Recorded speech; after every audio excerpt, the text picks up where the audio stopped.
Hi there, Save with Crypto here.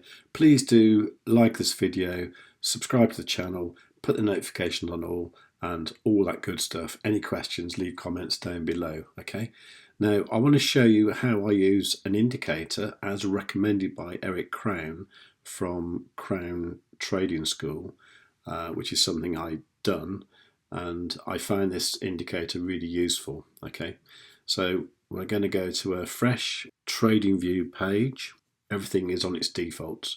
You can use the free version of TradingView, but to be honest, I find it very worthwhile having one of the pro versions of TradingView.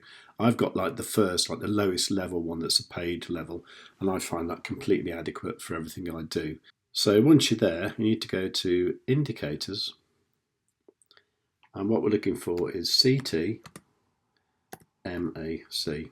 Okay, this is called the CT Moving Average Crossover Indicator by The Caretaker. The Caretaker is a personal friend of Eric's, so let's give that a click, and that should now be installed. Okay, now it puts up this panel here that we don't need. In fact, we don't need a lot of this tool. We're actually only using a fraction of what it's capable of. But what it means is you can get 3 moving averages that we're going to use for the free price of 1 indicator. So if you've got a limited number of indicators you can use, this is only going to use 1 indicator. So we need to look at the settings, and we need to turn off this info panel. Okay, and then we're going to turn that one off, don't need that one either. Okay, now if they're not already set, you're going to change these entries here, MA4, MA5, MA6 to 9, 21 and 55. Make sure they're all set on EMA. And then to fit in with the colour scheme that Eric uses and also the one that I use, I change the 9 to a cyan colour.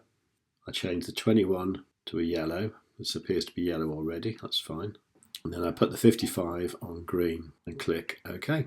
Now you'll see these moving averages represented differently depending on the time frame that you're on. So I normally look at it on the 5 minute, the 1 hour, and usually something like the 4 hour or even the weekly. And you can see, for example, with the weekly ones, this is really powerful in the way that what we're looking for is the green crossing the yellow.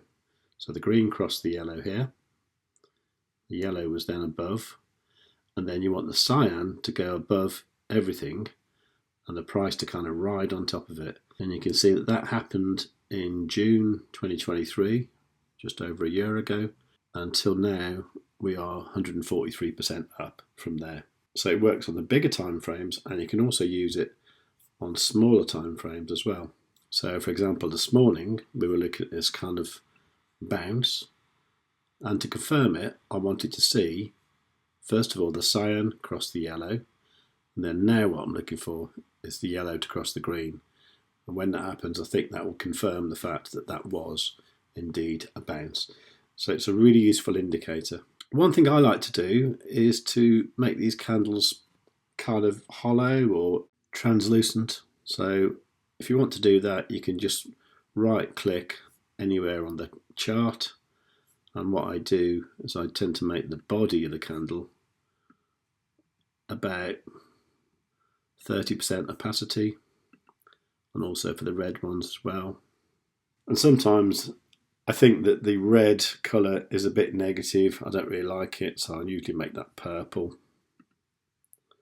or maybe more like that, and maybe the same for the wicks as well. So that's kind of how I customise my TradingView.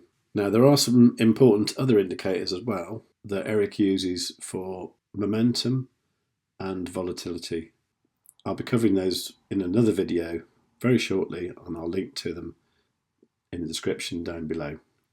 So while you are down there, please do make sure you've liked this video, you've left a nice comment, you're subscribed, and you've got the notifications set on all, and above all, tell your friends.